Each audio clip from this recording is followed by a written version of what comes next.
Yesterday was the start of the ocean race 22-23. The boats have left Alicante and the wind has arrived. And in today's very first The Ocean Race show, we're going to be talking about this 50 knots that is set to sweep across the racetrack, as well as that incredible foiling performance from Biotherm out on the waters here in Alicante, and also some bad news for fans of Viva Mexico.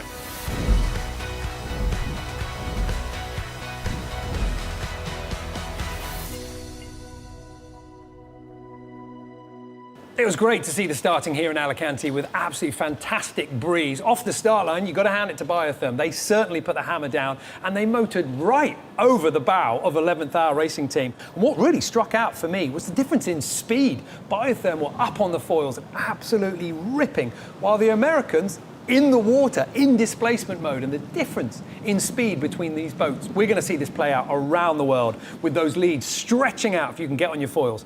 But also, it was really interesting to see when it went wrong. Yeah, you can use those foils, but if you get too much kick and the bow goes up, you come crashing down. Looks spectacular, but in fact, it's actually pretty slow. We did see moments where they all seemed a little bit more balanced. Not only the foil working, but the keel as well, and the flight was a little bit more steady. Hopefully, they're going to be able to find that groove a little bit more consistently along our racetrack. Also out in the water, it was a double bill with the VO65 starting a couple of hours ahead of the Amocas in what turned out to be quite a traditional course. The wind shifting to the left-hand side, meaning that while our 6 VO65s were meant to reach to the first mark, they actually had to beat upwind and zigzag their way. The wind not too strong though, it was all well in hand for our experienced sailors, and while they sailed around the inshore section of leg one, everything was pretty much under control. The drama really started when the boats got offshore. Take a look at this shot coming in from Merpuri Foundation Racing Team. The simple act of just furling the masthead code 0, pulling in the jockey pole and clearing away the gear. You can see how quickly things can get out of control, not only minding your fingers, but also, sadly, losing a bit of gear over the side. Well, it's great to see the Amocas and the VO65s get away here in Alicante. We're going to be staying here at race headquarters to follow the race. This is the comms position, but I want to take you into race control because, well, this is obviously the nerve centre for the race. This is where all the data and all the information comes in. The race director, Phil Lawrence, is here. I'm not going to disturb him. But what I wanted to do was I wanted to talk you through something that we think is going to be crucial over the next 48 hours. So, the boats are upwind, and we know that the wind is going to get stronger. And in fact, as we make our way down to the Strait of Gibraltar, it's going to be all about the turns, the tacks, and how efficiently you can do it. So how easy is it to tack an Amoca? Well, we pulled a little bit of footage from when the wind was admittedly a little bit lighter during the import section, but just have a little bit of a look. Doesn't seem to be an awful lot going on here. This is Biotherm just going around. They've got the J2 up, which is a jib sail, a little bit easier to tack. You don't have to do that painful furl, but it seems to be quite a simple, quite an easy manoeuvre. Well, what goes on down below on an Amoca? Well, we did a little bit of rough calculations, and this is basically what we came up with in terms of the jobs list, the ropes that need to be either pulled or eased. And by our count, we're thinking 11 or 12 ropes need to be controlled on winches through the term. Well, let's go and see the view from downstairs. This is obviously on board with Team Holcim PRB, Sam Goodchild, and I was fascinated here to count the winches. Those winches are so important to control those ropes. All these ropes are really heavily loaded. So on Holcim PRB, we've got 4 winches, 2 on the left, 2 on the right. Guyot Environment, Team Europe, theirs is a little bit of a different setup. They've still got 2 on the left and 2 on the right, but 1 in the middle as well. So 5 winches for Robert Stanczyk and Benjamin Dutroux. 11th Hour Racing Team. This is the boat that has been designed exclusively for the ocean race. They've got 4 winches. We can see 2 of them in this image, forward and in the middle. The other 2 are out of shot at the back, 1 on the left, 1 on the right. So still 4, still well below that grand total that we're needing of 12. Likewise, it's the same on Biotherm. Paul Mayer's boat, 4 winches yet again, 2 on the left, 2 on the right. And Team Militia, it's the same story, just 4 winches, all of them tucked onto one single point forward on the boat. So with those 4 winches, 5 if you're lucky enough to sail on Guyo Environment Team Europe, you've got to control 11 or 12 lines almost simultaneously through these turns. How on earth do our sailors do it? Well, all of them have got these pedestals, these grinding positions. And in this video, we can see Will Harris putting the hands on the handles, turning the power through his arms, and that connects through gear levers all the way through the winches. We can see those little cords dangling just at the bottom of your screen as Will Harris and Rosalind Kuiper turn those handles. As they pull on and uncleat those lines, they are connecting or disconnecting different winches to their power. So as you can see, there's a lot of ropes on an Amoca, and a lot of them need to be controlled during the tack, and there are not enough winches. And this is going to be crucial to our teams. Just look at what happened to Guyo Environment Team Europe during that import section. This was that bad furl that they experienced. By a furl, we mean a wrapping up that masthead code 0 at the front of the boat and basically getting it away. And because they weren't able, they didn't find a way to control the easing of the sheet of the sail while they were furling at the same time, it flogged and it twisted uncontrollably, and that's how they got that hourglass. Now, at this point, they were having to turn away from the course, sail in the wrong direction, and while they did manage to get it repaired and kind of under control, it cost them an awful lot of time. These small little opportunities for everything to go wrong when you are turning corners is something we are going to see again and again over the next 24 hours. They're going to have to do a lot of tacks, and their tacks are going to have to be very clean indeed. Our 4 other Amocas pushed out from the import section of the course and started to enjoy a little bit more space in the open Mediterranean, waiting for that big wind to come. But actually, Guyo Environment Team Europe did manage to make up ground. They hugged a lot closer to the Spanish coast and found a much more favourable wind direction, and in fact got back on the tails of the race leaders. As the sun went down, the wildlife came out to welcome our sailors into the Mediterranean, but they were all thinking about the breeze to come. You know, we're already starting to feel the bounciness of the waves. You can feel the swell starting to roll in, and then that's kind of telling you that the bigger wind's going to come. So, yeah, not long now. Well, just ahead of our Amocas, while Will Harris and the rest of the fleet were waiting for the waves, the VO65s were already in it. At times, almost becalmed as the wind went light, but the sea state, a constant reminder of the storm waiting ahead of them as they try and find their way out of the Mediterranean. Whenever the breeze is blowing from where you want to go, you always have an awful lot of decisions to make, because by sailing boats' very nature, you have to go either left or right. You cannot go straight to where the wind is blowing. This is the predictions for the wind here, and you can see the gust value and the mean breeze. I mean, we are expecting nearly 50 knots of wind to be blowing across the decks of our VO65s and our Amocas. And with the speeds that these boats are making up wind, especially our Amocas, it is going to be incredibly testy out there. Right now, the sailors are feeling good, but everybody knows they're going to need to keep their head in the game to make the best of the breeze. And that big breeze has already claimed its first victim. While we were putting together this show, Viva Mexico called in to tell us that they have ripped their mainsail in half. We'll leave it to Eric Brockman to explain what happened. It was very, very fun racing, because most of the boat fleet was quite together, and just our mainsail ripped, which we have seen. This, of course, it was a main that had been used before, and anyway, puts us in a tough situation, because now we cannot repair it here. We're looking at our options. We're heading to a port and assess.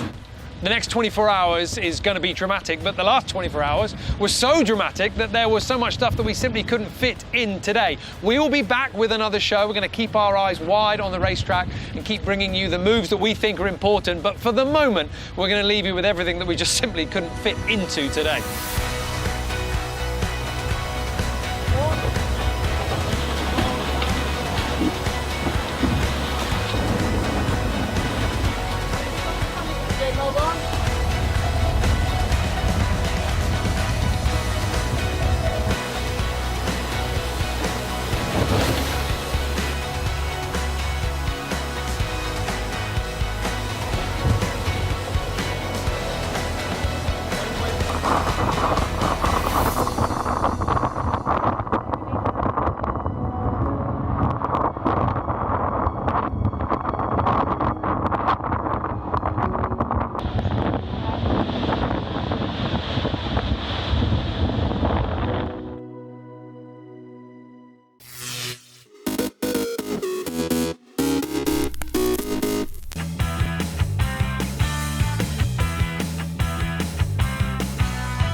come on.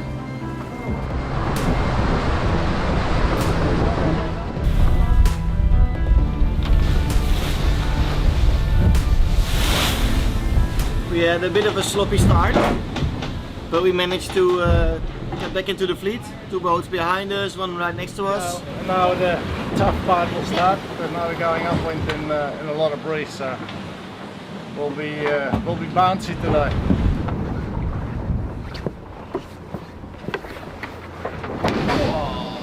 And we had an issue with the tiller and the port fodder.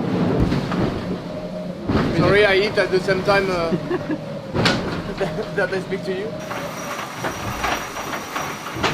Push down. Okay. Yeah, that's okay. I think it's not broken, but I can see where it hit. Shit happens sometimes.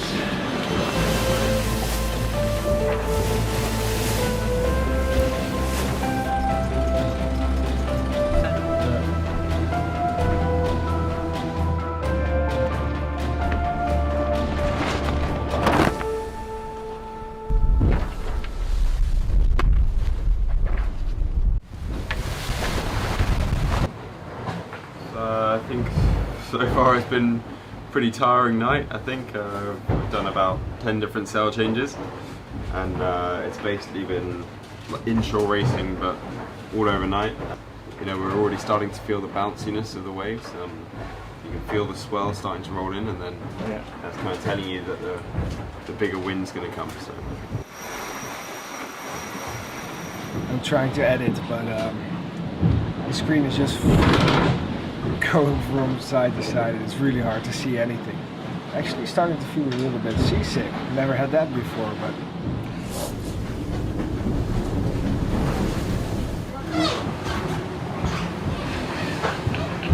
Seasickness?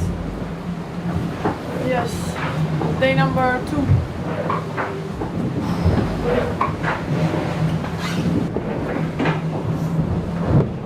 It's pretty rough. A lot of stamping and upwind waves. It's always nice. Just put a second reef. Oh, just put a second reef in. Looks pretty feisty out there. Look at that.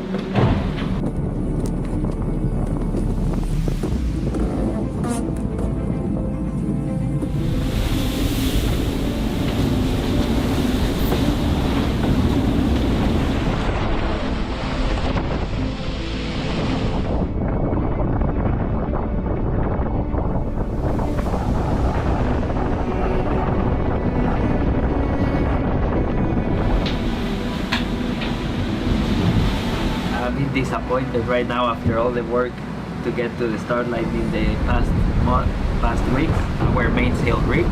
Anyway, puts us in a tough situation because now we cannot repair it. Motion on the boat's pretty heinous.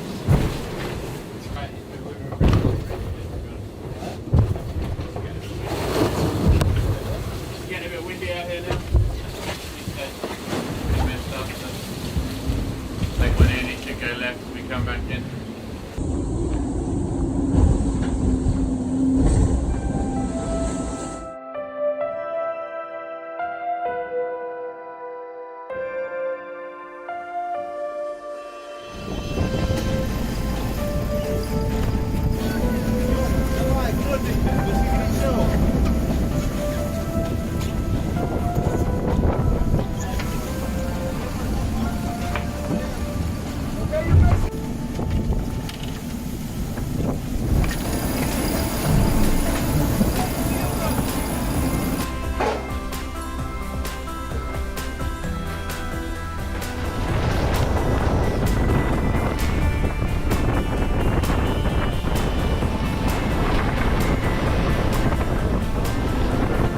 He will cross ahead.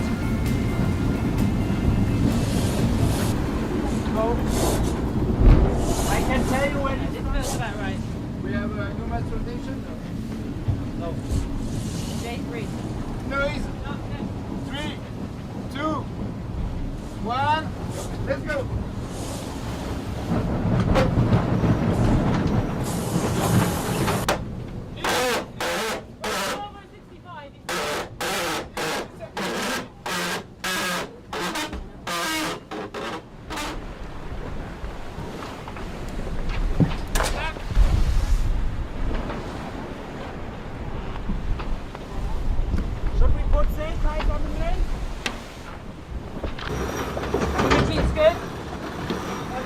Okay, it's about Easier for you? Yeah, exactly. What was that?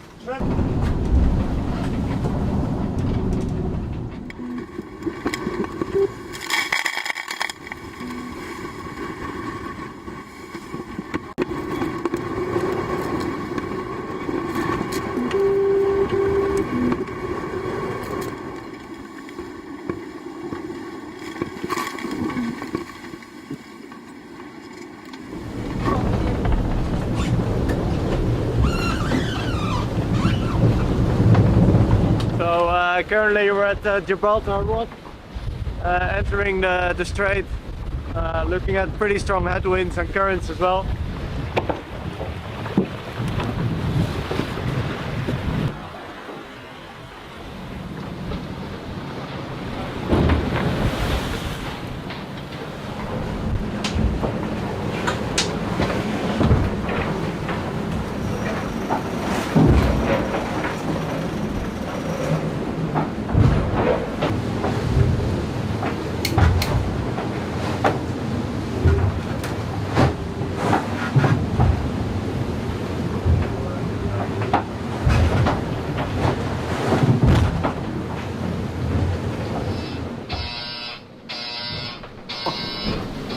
So we've got some carbon, we've got our mainsail that's flapping, and we need to try and make some makeshift small battens just to stop the leech flapping.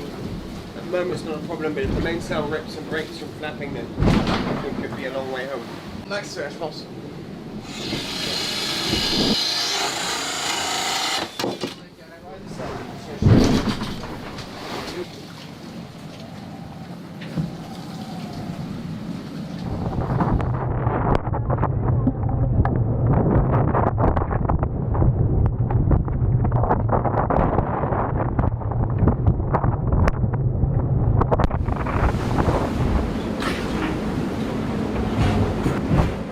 I went through one package. I don't need it anymore now. Well, fingers crossed, but let's enjoy the moment. Yes. Here's Tarifa. So we through the Strait of Gibraltar, and now we still have to deal with some fish farms and shallow spots, traffic, but yeah, we are through the first big landmark of the race.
New Bethesda is like the spiritual home of free thinkers. It's a sort of vast landscape that's almost biblical in magnitude. The harshness of it makes you a much more thoughtful and spiritual person. It's almost an oasis for people who are innovative in their thinking. Because to survive on such a land means you have to be stronger. You have to look for answers in non-traditional ways. This seems to be a place that is a magnet for people who want to express themselves and makes it a visually interesting place to be as a photographer. To my friends in America, if they wanted to find an area that was quirky, warm, creative, and in the middle of a fantastic land, I would say come to New Bethesda, because that's where they would find it all together in one small, wonderful place.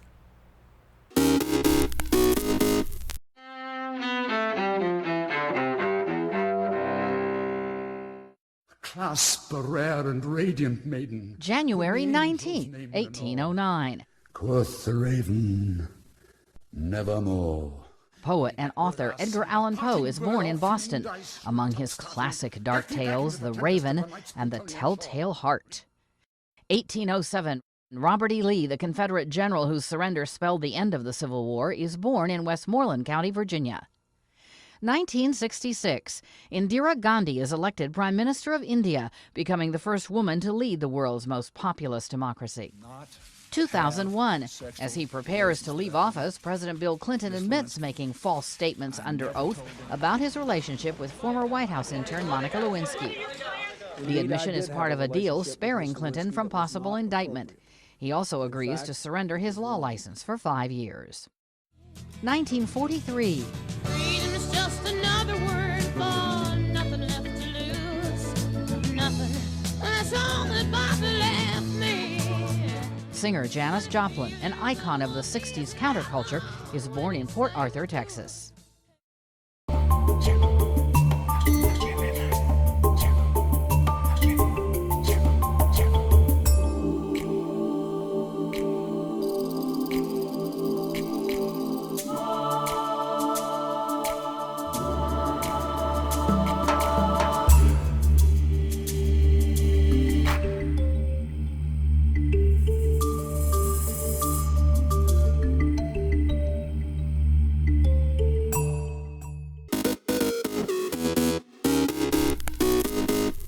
Welcome back in our studio, and in today's news